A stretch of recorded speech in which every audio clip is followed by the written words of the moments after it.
Propeta Isaías. Makinig kayong mga taong naninirahan sa malalayong lugar. Pinili na ako ng Panginoon bago pa isilang at hinirang niya ako para siya'y paglingkuran. Mga salita ko'y ginawa niyang sintalas ng tabak. Siya ang sa aki laging nag-iingat. Ginawa niya akong parang matulis na palaso na anumang oras ay handang itudla. Sinabi niya sa akin, Israel, ikaw ay lingkod ko, sa pamamagitan mo ako'y dadakilain ng mga tao. Ngunit ang tugon ko, ako ay nabigo sa aking pagsisikap, hindi nagtagumpay. Gayong ibinuhos ko ang aking lakas. Gayon may itinitiwala ko sa Panginoon ang aking kalagayan na ako'y gagantimpalaan sa aking nakayanan. Bago pa ako ipanganak ay hinirang na ng Panginoon, pinili niya ako para maging lingkod niya upang tipunin ang mga nangalat na mga Israelita at sila'y ibalik sa bayang Israel. Binigyan ako ng Panginoon ng karangalan, sa Kanya nagbubuhat ang aking karangalan. Sinabi ng Panginoon sa akin, Israel na aking lingkod, may mas mahalaga pa akong ipagagawa sa iyo. Bukod sa pagpapanumbalik sa mga Israelitang nalabi, ay gagawin kitang tanglaw ng mga bansa, upang lahat sa daigdig ay maligtas. Ang salita ng Diyos. Patuloy kong isasaysay ang dulot mong kaligtasan. Sa iyo lang, Panginoon, lubos akong nananalig. Huwag mo akong pabayaang mapahiya at malupig. Tulungan mo ako ngayon, yamang ikaw ay matuwid. Ako sana ay sagipin, sa daing ko ay makinig.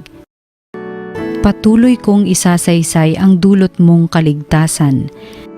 Ikaw nawa ang maog ko at ligtas na kakanlungan, matatag na kublihan ko at matibay na sanggalang. Sa lahat ng masasama, O Diyos, ako'y ipaglaban, sa kuko ng mababagsik, huwag akong pabayaan.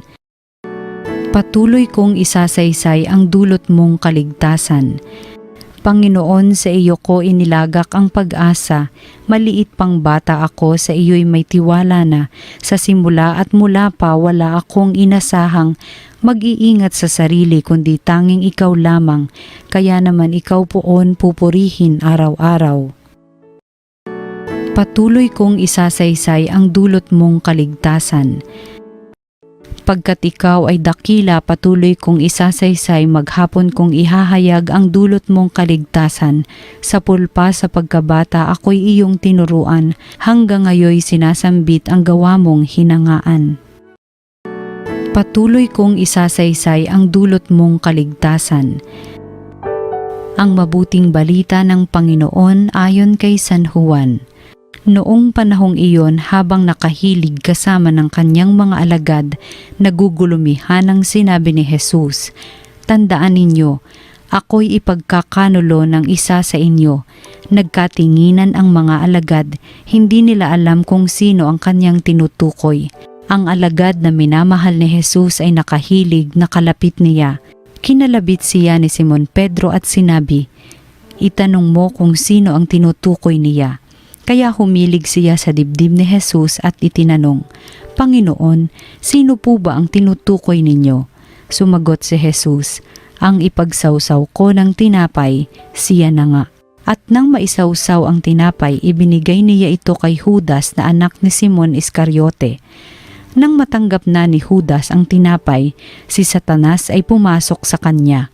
Sinabi ni Jesus, Gawin mo na ang gagawin mo. Ngunit isa man sa mga kasalo niya ay walang nakaalam kung bakit niya sinabi ito. Sapagkat si Judas ang nag-iingat ng kanilang salapi, inakala nilang pinabibili siya ni Jesus ng kakailanganin sa pista o kaya'y pinapaglilimos sa mga dukha. Nang makain na ni Judas ang tinapay, siya'y umalis. Gabi na noon. Pagkaalis ni Judas ay sinabi ni Jesus, Ngayoy mahahayag na ang karangalan ng anak ng tao at mahahayag din ang karangalan ng Diyos sa pamamagitan niya. At kung mahayag na ang karangalan ng Diyos, ang Diyos naman ang maghahayag ng karangalan ng anak at gagawin niya ito agad. Mga anak, kaunting panahon na lamang ninyo akong makakasama. Hahanapin ninyo ako, ngunit sinasabi ko sa inyo ngayon ang sinabi ko sa mga Hudyo. hindi kayo makapupunta sa paroroonan ko. Saan po kayo pupunta, Panginoon? Tanong ni Simon Pedro.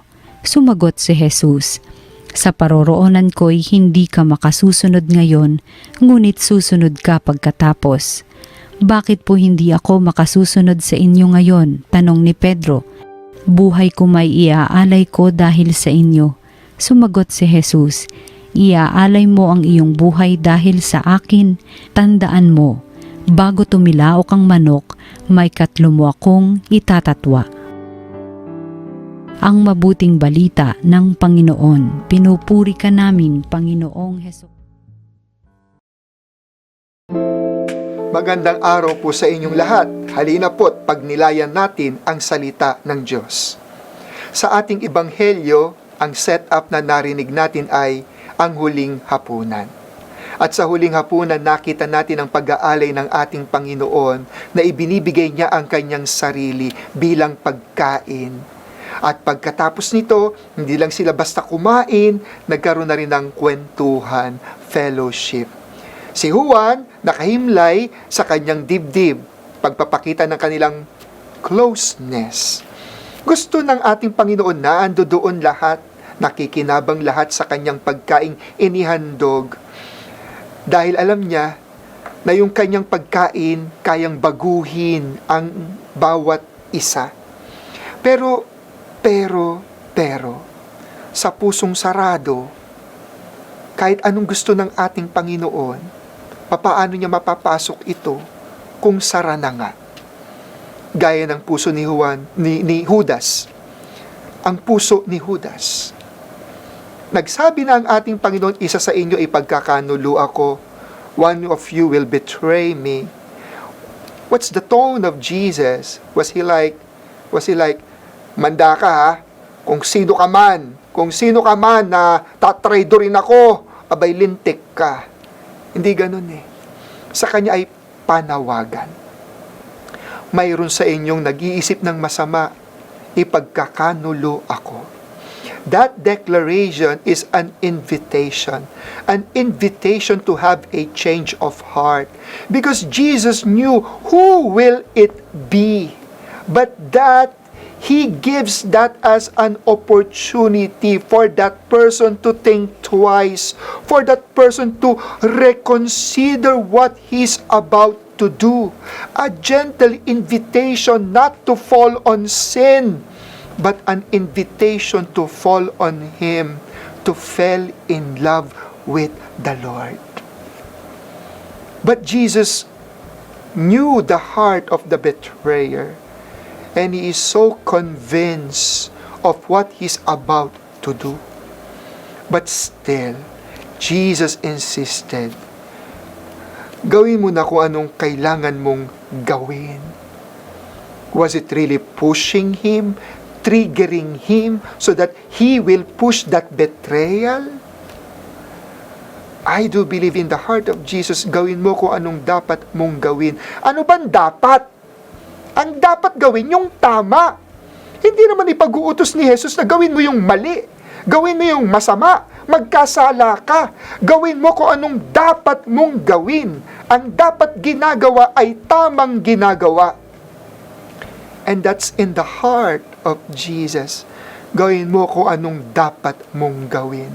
Ang dapat, marapat, tama, mabuti.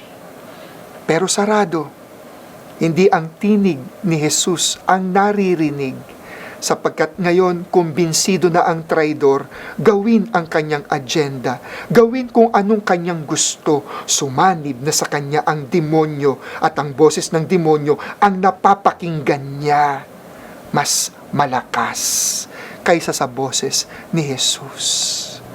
Kaya nga't sa puntong ito na umalis na nga si Judas, pakiwari ng iba ay pinag-utusan ni Jesus na mamigay ng pera, mamigay ng pagkain, gumawa ng kawang gawa, no? Kasi yun yung dapat yun yung tamang dapat niyang gawin sapagkat siya ang may hawak ng kanilang yaman, no? And that's what they were thinking. See?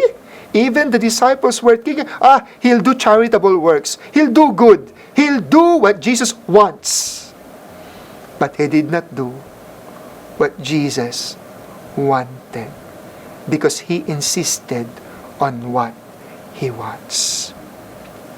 And this led to the betrayal of our Lord, and eventually he was arrested, suffered, crucified, died.